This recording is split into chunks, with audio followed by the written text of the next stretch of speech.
సర్వలోక న్యాయాధిపతి సర్వలోక న్యాయాధిపతి సర్వలోక న్యాయాధిపతి సర్వలోక న్యాయాధిపతి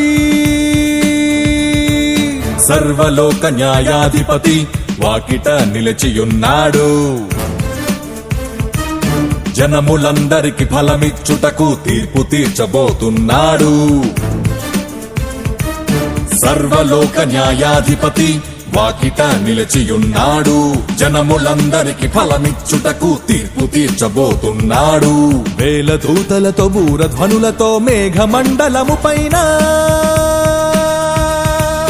యూదా గోత్రపు కదమ సింహముతో కదలి